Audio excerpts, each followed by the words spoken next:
Okay, so this video is all about AV. So she is obtainable fully free to play.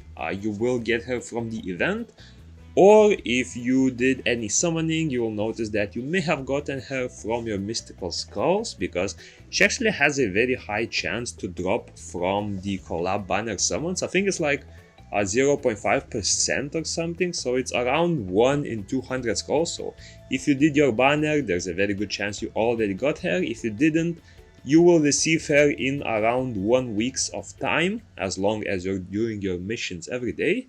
But aside from how to get her, we're going to be talking about where she is good at and why I think she's one of the best early game units in the whole game, actually.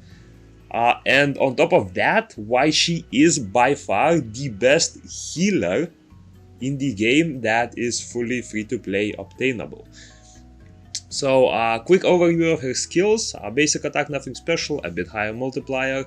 First skill is a fast link. It applies attack down and crit rate down to nearby enemies. This is level 2 for 16 seconds, and it's on a 26 second cooldown.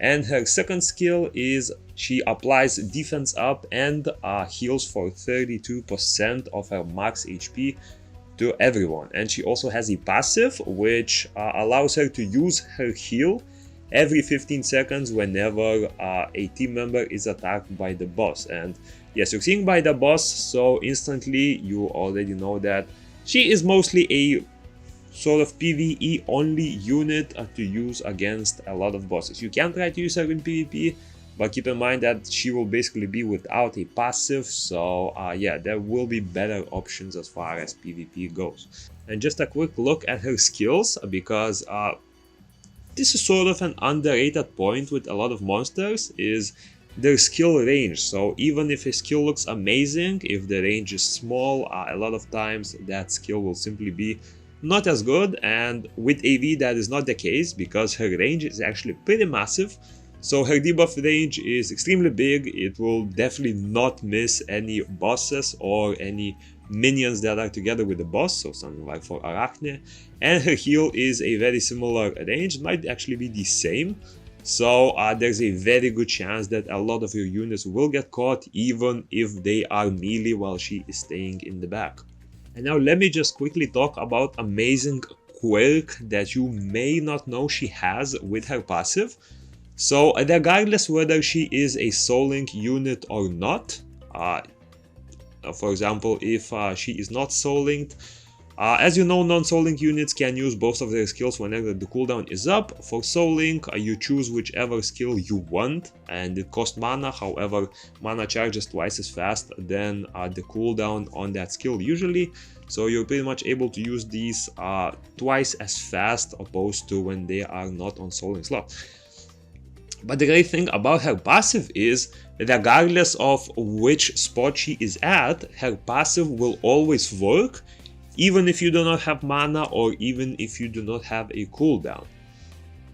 So just to give it an example, I will bring her into the GLANDS Cave hard level mode 2. Of course, I'm going with the bonus, but stay tuned towards later in the video where I will show you me beating this boss using AV without even hitting the team power limit, because if you're struggling with that, trust me, she will be great help for her. But what I want to showcase in this one is how her passive works. So if you check the skills right here, currently her heal is ready, and the way we can identify it is this heal will give everyone a level 1 defense up. So if we see that she uses a skill and she gives everyone defense up, that means she uses a skill. However, pay attention that whenever the boss attacks, she will use her passive. That passive will proc, and on top of that, this heal will not go on cooldown if it wasn't used, or if it was used, it will actually proc again. So you will see level 2 buffs on your allies. So as you can see, she used her passive and she still has her skill ready. So she's gonna use that heal anytime. As you can see, she used it twice. So she does not lose cooldown even if she uses that passive. And Now I'm gonna bring it to Soul Link. As you can see, she used her skill even though I didn't spend any mana on it. And even if I do not have any mana, I will try to use it up real quick.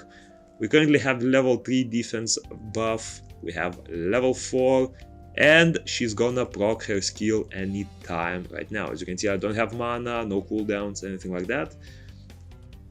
And whenever we get attacked, I'm gonna use it myself, just so we don't have mana. Level 2 defense buff, and there we go. She just used the heal. I did not have mana for it, so yes, the heal works in both slots, even if you do not have a cooldown, if you do not have the mana, which basically allows her to heal twice as much when soul linked, and almost 3 times as much when in a non-soul link slot, opposed to without using that passive. Which sort of brings me to my next point, is that you don't even need to use this ability to keep healing yourself, which actually gives her a lot of versatility. So you can use her as a healer, you can use her as a sort of balance monster between debuffing and healing, or you can use her as a pure debuffer that sometimes heals. So what I mean is, if you want to use her as a pure debuffer, you can simply soul link her second skill in your soul link slot. That way she will use this heal every 12 seconds, because every 12 seconds you will regain 4 mana. On top of that, she will keep healing every 15 seconds due to her passive. This means that she is pretty much able to use 2 heals every, like, let's say on average 13-14 seconds.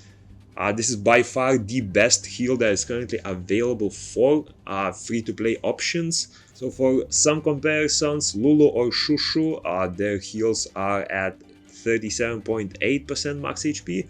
Shushu has an extra heal, but it's only single target and it's only for under certain conditions. There is of course Wind Yeti, but his base heal is a bit lower, and the final amount sort of depends on how many allies are dead. So if someone died, or if you're entering with only 2 monsters, something like that, the heal will be lower. And on top of that, don't forget that AV also provides defense buff, which is a huge increase in overall tankiness that you have. And another only option that I can think of is the Dark Heart Magician, which is of course free to play obtainable as well. Her heal overall is a tiny bit higher because she uses a 51% HP heal, as well as follows up with a 38. However, this one excludes the target you have, so it's not a fully AoE double heal. This one will be AoE, but this one will exclude a single target that you clicked on, so you can sort of compare it. But again, if you're excluding one target, especially the target that's on lowest HP, it might be a bad decision. And also, she's a nat 5, so you do need a lot of skill ups, a lot of 5-star Devilmons in order to skill her up, unless you are skilling her up using either Dark or Light Heart Magician pieces. Now, another way you can use her is sort of like a balance unit. That way, you're just putting her in a non-so-long position, let her use her debuffs, let her use her heals. She will use a second heal occasionally. That way you're getting pretty much like 60% HP healing every like 15 seconds due to the passive, as well as this one. Not too bad, like it's a good healer if you already got a very tanky team, but if you don't, you may struggle a bit, because even if she uses both of these abilities, as you can see, both of them are on 26-second cooldown. So this one will have 10 seconds of downtime, so if you're relying a lot on debuffing that boss, you may end up dying due to this not being up on it at all times.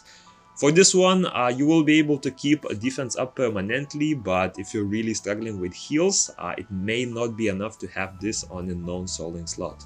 And now the third option how you can use her, it probably my favorite and preferred one, especially for early game, is as a pure debuffer.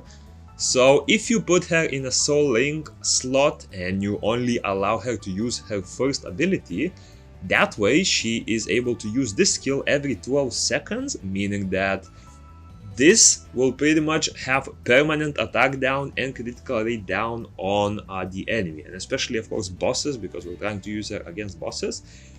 This does mean that she will not be able to use this ability manually, but she still has a passive which allows her to pop the heal every 15 seconds. So on top of having a permanent attack down and critical rate down, you're also having a permanent defense up on your whole team.